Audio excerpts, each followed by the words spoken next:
Bueno, si parece, empezamos. Buenos días a todos y a todas. Gracias por acudir a la convocatoria de esta rueda de prensa de la Vicepresidencia Segunda y Consejería de Sanidad y Servicios Sociales. Me acompaña la Directora General de Accesibilidad Universal y Centro, María Ángeles López Amado, y el objetivo de esta convocatoria de prensa es dar a conocer que hoy empezamos con un proceso de participación ciudadana donde le pedimos a la ciudadanía extremeña que nos ayude a diseñar juntos lo que será la estrategia de accesibilidad universal, de cara a que, contando con sus opiniones, contando con sus vivencias, contando con su participación lo más activa posible, seamos capaces de poder vivir en entornos que no sean discapacitantes, en entornos que nos permitan acceder a esas oportunidades que hemos luchado tanto toda la sociedad por tener las mismas oportunidades. Y ahora pues fallaríamos en lo esencial si no somos capaces de diseñar una estrategia de accesibilidad universal transversal, una estrategia de accesibilidad universal que afecte y que valore todos los aspectos que tenga que valorar para conseguir una sociedad mucho más justa, mucho más igualitaria, mucho más equitativa y con acceso a los derechos que hemos ido conquistando a lo largo de todos estos años, ¿no? Esta es, sin duda ninguna, la vocación que tiene el Gobierno de la Junta de Extremadura, creando en esta legislatura la Dirección General de Accesibilidad Universal y Centros, un Gobierno que no solo pretende luchar por esa igualdad de oportunidades, sino también intentar que el acceso a esas oportunidades sea igualitario, algo que, como digo, es tremendamente importante.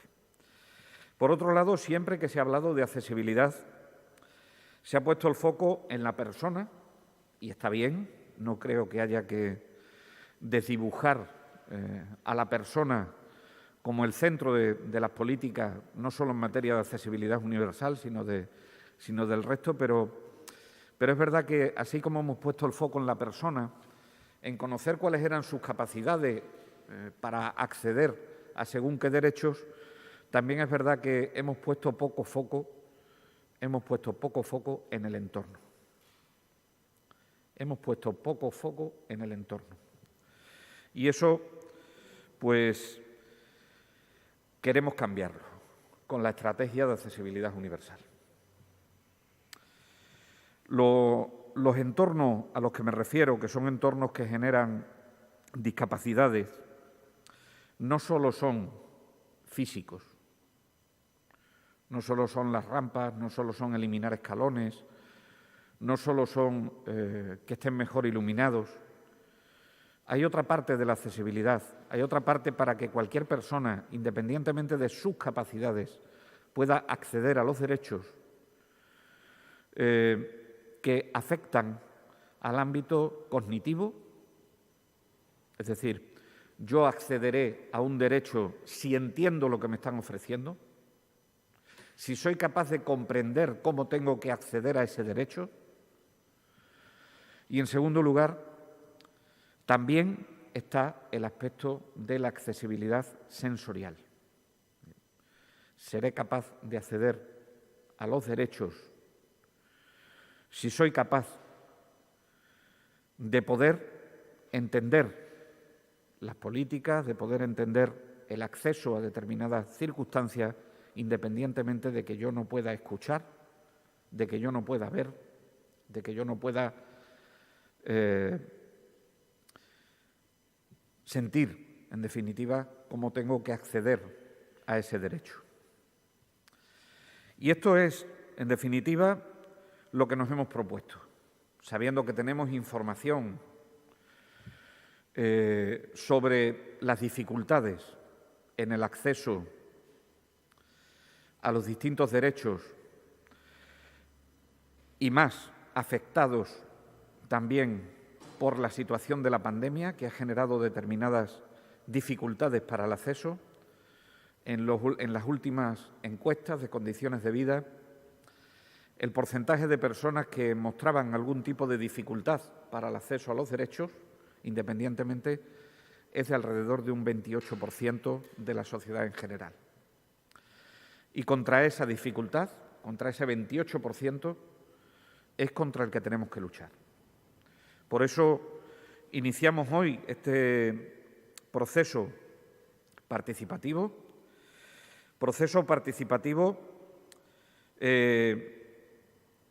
que parte de un análisis previo donde hemos intentado recabar la información que había de estrategias similares a nivel europeo o a nivel del resto del país. No hay ninguna que tenga la vocación de integralidad como queremos darle, ni siquiera que tenga la vocación de universal como queremos darle, ni siquiera que tenga la vocación de transversal como queremos darle.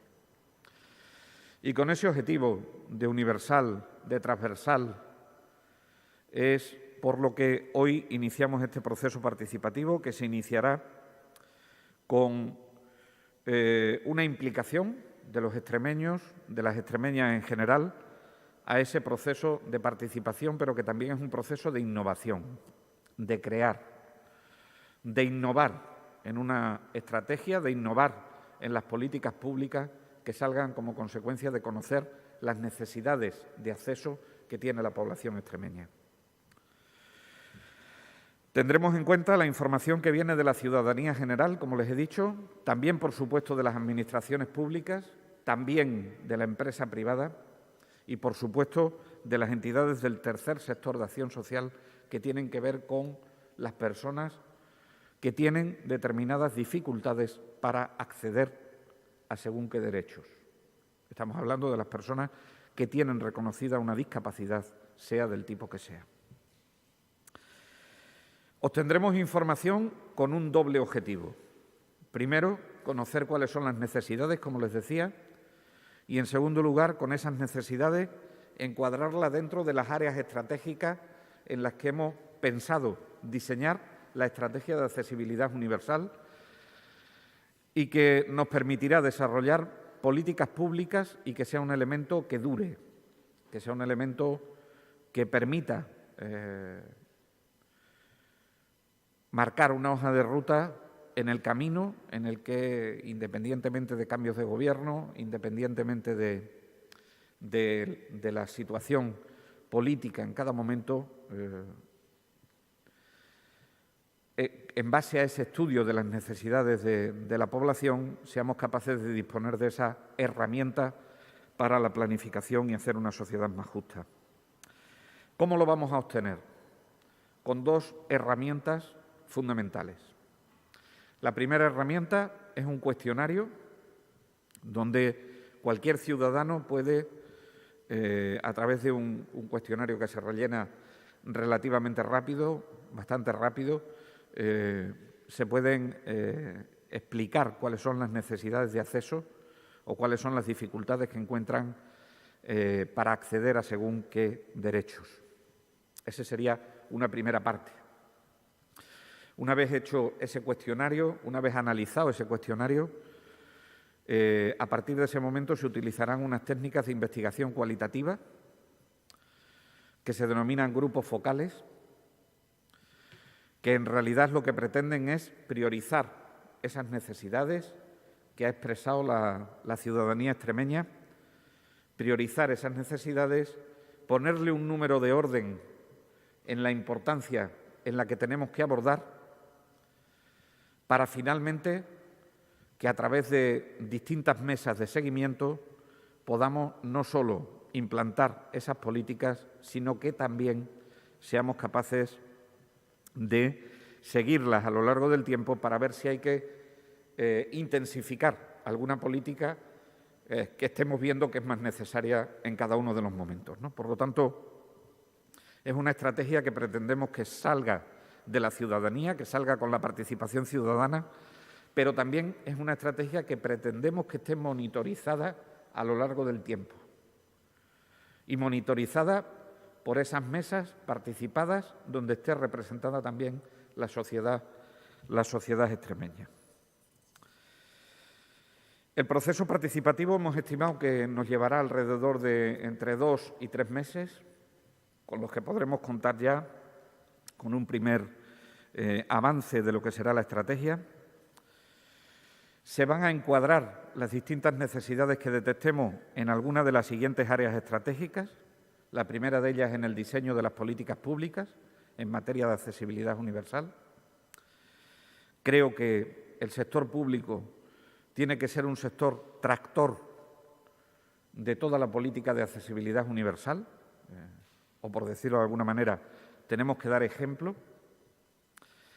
En segundo lugar, la concienciación de toda la ciudadanía de qué se entiende por accesibilidad universal, que no es solo poner rampa con un 8% de pendiente, sino que está también en que los documentos se puedan acceder a ellos con lectura fácil, que a los sistemas de información se puedan acceder también con herramientas que tecnológicamente permitan la accesibilidad universal.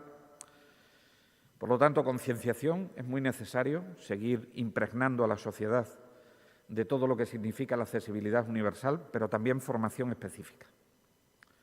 Hemos realizado formación específica a determinados colectivos, pues, por ejemplo, a través de diferentes guías que hemos puesto en marcha, pues para abrir centros donde se prestan determinados servicios, unos sanitarios, otros sociales o de distintas características, ¿no? También las necesidades de la ciudadanía nos tienen que decir cuáles son los elementos normativos que tenemos que utilizar de cara a poder establecer una normativa ordenada en materia de accesibilidad, que nos obligue, que ese derecho sea trasladado a esos elementos normativos. Por supuesto, lo que pretendemos es mejorar el acceso a todas las áreas de lo que es la vida cotidiana de la persona, la vida en comunidad, y un último punto en el que queremos seguir trabajando es en la innovación en la accesibilidad universal. Extremadura tiene unas posibilidades muy importantes de convertirse en un referente en materia de accesibilidad universal, no solo por la voluntad de este Gobierno, sino también porque durante muchos años se ha venido trabajando en consolidar una red de 4 oficinas que están trabajando intensamente desde hace mucho tiempo en proyectos de accesibilidad universal. Me estoy refiriendo a la OTAEX, que fue la más decana de esas oficinas. Me estoy refiriendo a la OACEX, que trata todos los aspectos que tienen que ver con esa accesibilidad más cognitiva. Me estoy refiriendo a la OAS o me estoy refiriendo a SILSEX, que son 2 oficinas que lo que intentan es que personas que muestran su dificultad para el acceso, pues porque tienen afectado algunos de sus sentidos, como puede ser el oído, sean capaces también de acceder a esos derechos. En definitiva, lo que queremos es pertenecer a una sociedad más rica en toda la dimensión de la palabra. Pero además que esta riqueza sea con el acceso a todas las áreas de la vida en comunidad de la persona. Y eso es lo que pretendemos. Con esto termino y pido que este proceso que ahora iniciamos sea seguido por la ciudadanía extremeña, que nos ayuden colaborando en ese cuestionario y que si no pertenecen a esa muestra de extremeños y extremeñas que van a recibir el cuestionario y quieren expresar su opinión, en la página de Salud Extremadura colgaremos un cuestionario donde de forma voluntaria se puede enviar a la Dirección General de Accesibilidad Universal y Centros. Esto, sin duda ninguna, nos va a permitir que construyamos entre todos lo que queremos y cuánto queremos que sea de accesible nuestra sociedad. ¿Preguntas?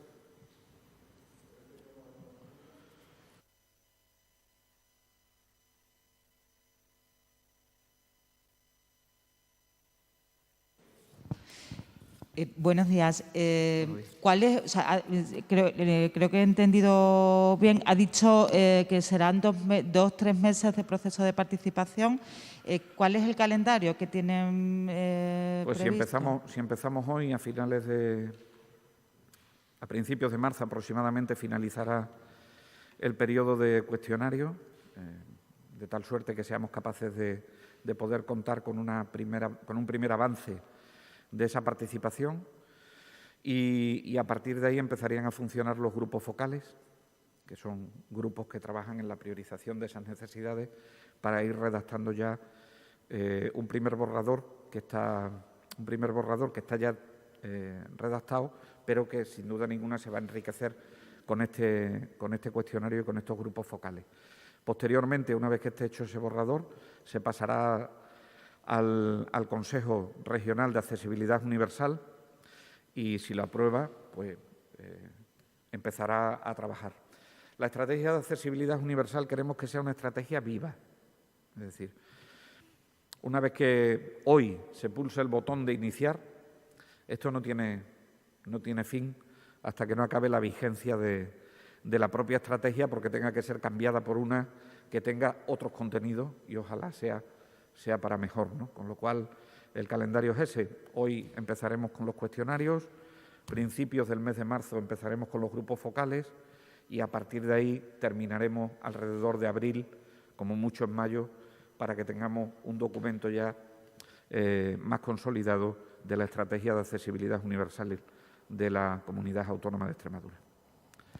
Esto cuadra también, me va a permitir esta postilla, esto cuadra también con la estrategia de España País Accesible, que viene como consecuencia del Plan de Recuperación y Resiliencia y que pretende invertir en Extremadura 3,4 millones de euros, que van dirigidos fundamentalmente al fomento de la accesibilidad universal en centros públicos y que nos va a permitir que empecemos por ese sector público que les decía que tiene que ser tractor, y 1,4 millones de euros que en este momento estamos colaborando activamente la Consejería competente en materia de vivienda y esta consejería para realizar políticas que permitan que las viviendas, el interior de las viviendas, sean estas sociales, de promoción pública, de cualquier tipo, puedan ser mucho más accesibles para las personas.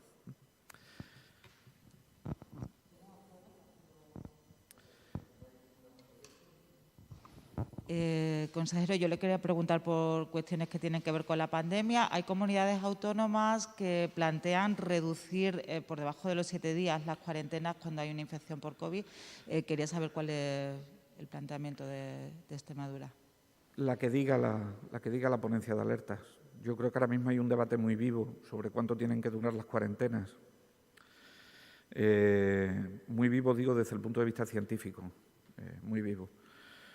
Todo tiene sus ventajas y sus inconvenientes. Aquellos países que han ido a una reducción en el número de días de las cuarentenas necesitan de la realización de varias pruebas para estar seguros que a partir de ese momento la carga viral no supone ningún riesgo. Nosotros aquí se llegó, por parte de la Comisión de Salud Pública del Sistema Nacional de Salud, se llegó al mecanismo de una cuarentena de 7 días, siempre que se hayan pasado los últimos días asintomáticos, sin necesidad de prueba para volver a incorporarse. No nos ha ido mal, está bajando las cifras de incidencia.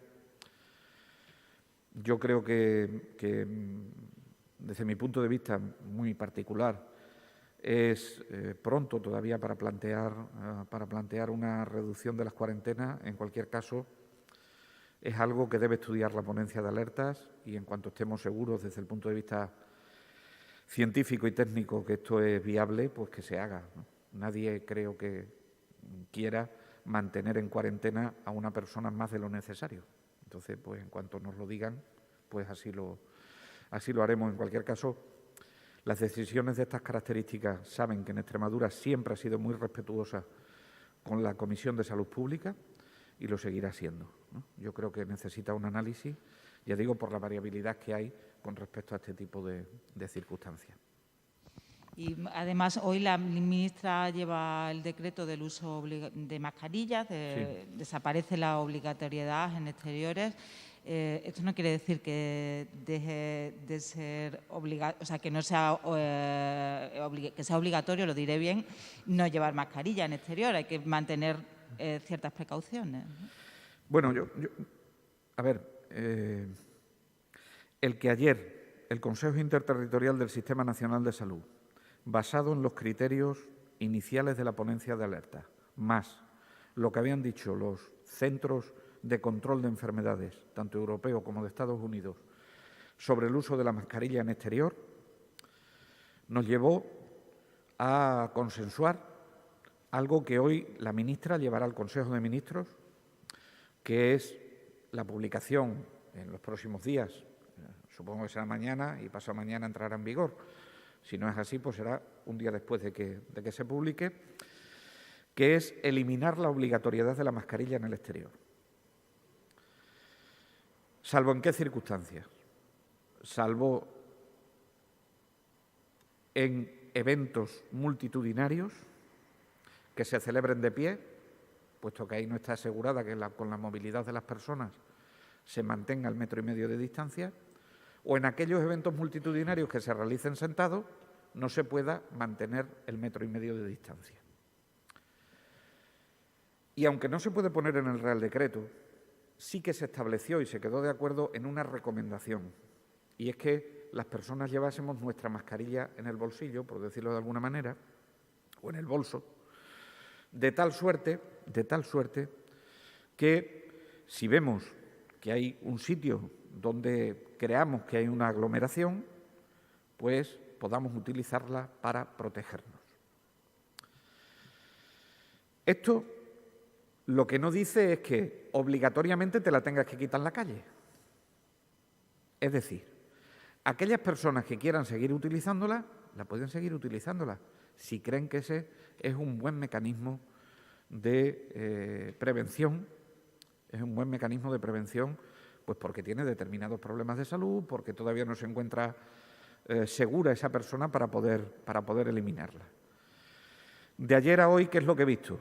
Pues que algunos de ustedes en sus medios de comunicación han hecho una especie de preguntas a determinados ciudadanos y me he levantado con alegría, porque la ciudadanía extremeña vuelve a dar otra lección más, y es una lección de prudencia.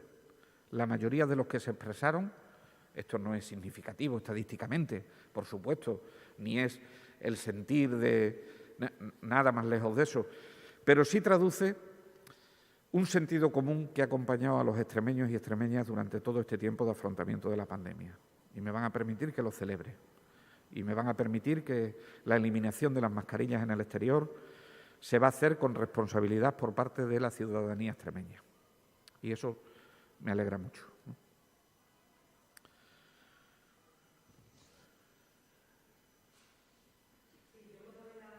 Con lo de las mascarillas tiene una duda.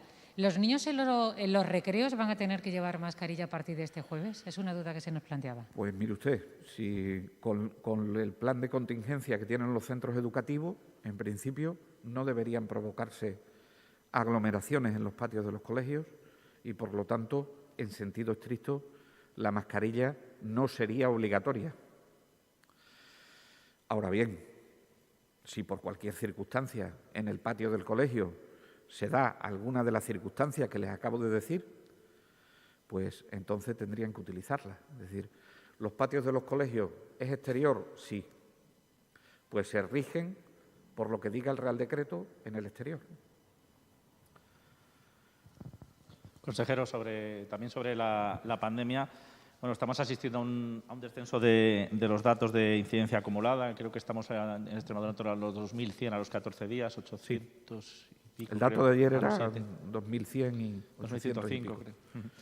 Sigue bajando también los ingresos hospitalarios y la tasa de pacientes en UCI. Sí. Bueno, ¿cómo están siguiendo esta evolución de las cifras? Parece que positiva, que se sigue consolidando la evolución favorable de las cifras, ¿no? Sí, lo valoro positivo y pongo el acento pongo el acento en el crecimiento de las coberturas de vacunación en los grupos de edad. Ya casi tenemos cumplido el objetivo del 80% en el grupo de edad de 50 a 59 años. Estamos por encima del 79% y eso, sin duda ninguna, es una tremenda alegría, ¿no? Y luego, pues, seguiremos trabajando en el resto de los grupos. Yo llamo a que la gente se siga vacunando porque esto nos ha dado muchísima seguridad y nos ha eliminado muchísimas dificultades que teníamos en las olas anteriores, ¿no? Por lo tanto, la valoración es positiva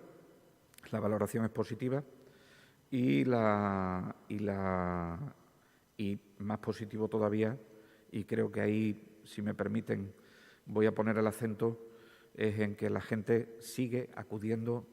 A mí me ha alegrado mucho ver la noticia de las largas colas en el área de salud de Badajoz en la vacunación masiva, ¿no? Yo creo que quiero rescatar aquí el concepto de las colas de la alegría que en su momento utilizamos para decir que esas colas son las colas de la esperanza, las colas que nos pueden llevar a que vivamos esto de una forma distinta, ¿eh? Y a que podamos ir normalizando la